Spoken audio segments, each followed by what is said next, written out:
I mean, you take the man in custody from July 7th and today August 17th. More than a month now you have the man in custody and you don't have no evidence on the man. Based on my understanding, they have conducted close to 8 question and answer sessions with the artist. But you have to say for yourself. What's for dinner? What's going on here? What's that stink? What's this for? What time is it? What's that? Elementary, my dear Watson.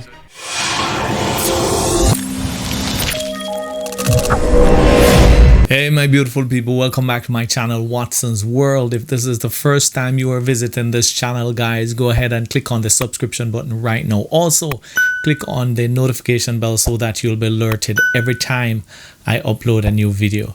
You can follow me on Instagram, Twitter and Facebook at the Noble Cop.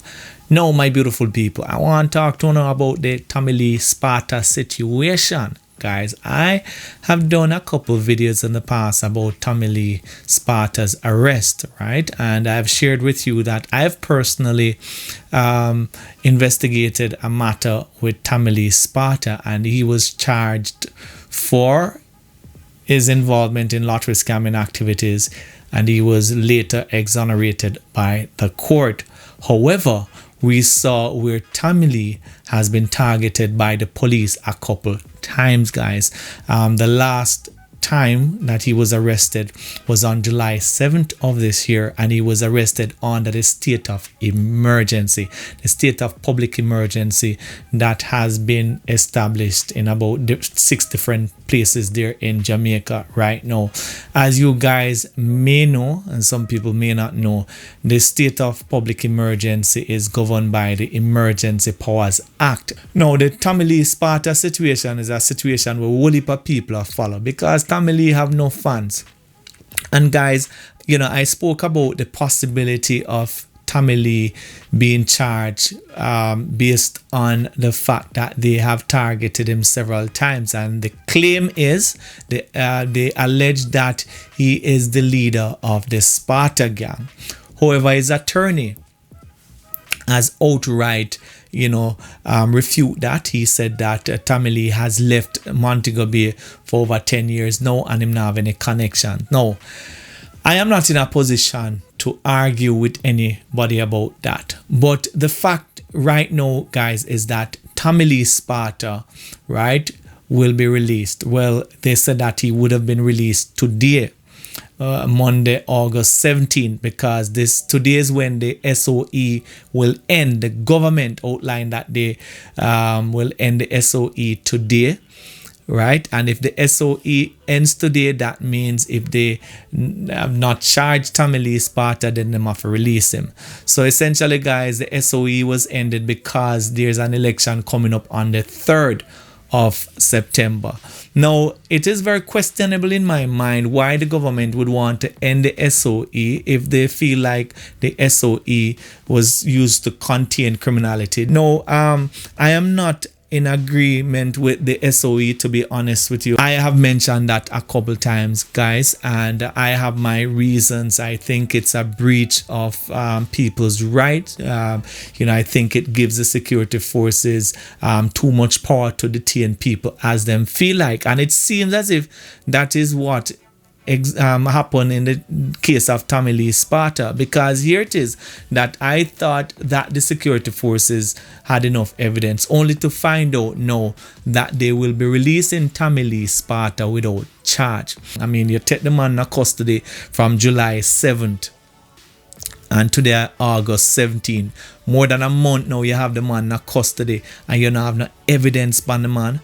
Based on my understanding, they have conducted close to 8 question and answer sessions with the artist, right? At first I hear about that. I've been a police officer. Well, I was a police officer for almost 8 years, and I have made hundreds of arrests and charged hundreds of people. I've conducted investigations both locally and internationally, and I have never had a situation, I have never seen a situation where one suspect is questioned in 8 different question and answer sessions, right? To me, I cannot comprehend why the police would need to conduct 8 question and answer session, it means that them probably went just a fish for something. It means that them don't have any evidence that Lee Sparta is involved in any criminal activities, right? To me, all them have an intelligence, and you can't charge people based on intelligence. You have to have solid evidence. And as far as me see it, people, if the police them question him 1 time, 2 times, or 3 sessions and don't realize they don't not reach nowhere, release the man. It's an abuse of power, right? Lee Sparta have children, based on my understanding, right? Him have a family. He's an artist, and that is how he making money. Why you don't want to keep the man in custody for so long if you don't have no evidence? And to me, it make the Jamaican people lose trust in a law enforcement. Because if you can just willy-nilly go out there and take up a man off of the streets and carry him, go lock up and say, stay in a jail, lesser boy, until me ready for release you, it is wrong. It is an abuse of power. It is an abuse of due process. And I can also understand why Lee's attorney is now saying that Lee is being targeted, right? How can you think any differently, right? If you arrest the man and have things to charge a man for and charge him, right? Then we could understand, right? But now that you have released Lee without charge, everybody a question, what know when I do? What is this thing all about? Now, I explained to you guys that I arrested Lee Sparta in 2014, right? 1 Q&A we conducted with Lee, and then we charge him, right? Put him before the court. He was exonerated. Why on earth you need to question the man in a 8 different question and answer session? I know about investigations, and I cannot understand. It puzzles me, people. Sorry if may I emphasize this too long, but I feel like the police officers there in the JCF need to build them investigative capacity. People, them can't continue to operate like this, right? Now, I hear people say, boy, Lee might sue the state, or Lee go sue the government and sue the police. Unfortunately, people, under the state of emergency, the Emergency Powers Act does not facilitate that. The Emergency Powers Act really protect law enforcement, protect the security forces from lawsuit. I don't know how that would have worked, but it is very clear in the laws that they cannot be sued. Right? It is unfortunate, because I wish them could have went sue them backside. I wish Lee could have went sue them backside so them learn them lesson to do proper investigation and stop abuse people like that. Right? Me no business who want vex with me. Right? I do not care. Right is right. Wrong is wrong. There's a justice system. Right? The police cannot take it upon themselves and lock up people for 90 days without charge as them feel like. And I know the police, them who do the arrest, might think it all right because they're on the other side now. But remember, put yourself in a man's shoes.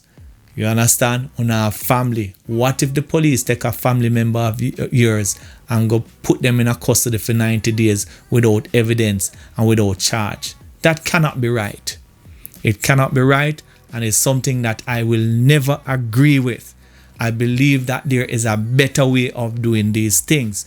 If you no feel that Lee in a bad things, do no investigations properly. If it take 5 years to do the investigations, spend the 5 years and do a proper investigation around the thing until you can take down the entire syndicate. Because you're not supposed to want just take down one man. Now, this video is not about whether Lee is innocent or guilty. I just don't understand how it is you're not going to lock up somebody for so long. People, this kind of slackness, it have to end. It cannot continue. Right? And this government seems to be using the state of emergency as a selling point. Right, as a way to make it look like them doing something, when they are not doing much, people, because I do not believe that this state of emergency has really had an impact on crime in Jamaica. What is going to happen is a cycle, right? You cannot know, because you lack the investigative capacity. All you can do is go out there, go kill bad man or kill a criminal where you can't investigate. You just go off of intelligence and you hear say this a man get a problem, so you send a team go out there, go take him out, right? And what you have is an endless cycle. Yeah, me see it. Almost 8 years in the JSAF and me see it, right? People, I am not going to brag about the lottery scam task force, but I believe up to this date the lottery scam task force was one of the most successful unit in the Jamaica Constabulary Force. Yes, we charge enough people, some people get away, but a whole heap of people end up going jail, right? Because of our investigations, them end up extraditing more than 16 persons from Jamaica to the United States who are now spending jail time over there. And for those persons who have already spent time, then probably the back of Jamaica now. But the fact is that it took us quite a number of years to do those investigations, right? But at the end of the day, proper arrest was made and persons were charged. That is what I would want to see in Jamaica. It is time that the JCF stop operate like a little patty shop, right? It is full time for the JCF start to do proper investigations. Anyway, I'm going to just stop this video right here because I don't want to talk too much and make some people vex with me. You understand me I say? So I'm going to stop it right here, so people. As per usual, guys, follow me on Instagram, Twitter, and Facebook at The Noble Cop. Yeah, man. Until next time, my beautiful people. Peace out. All right.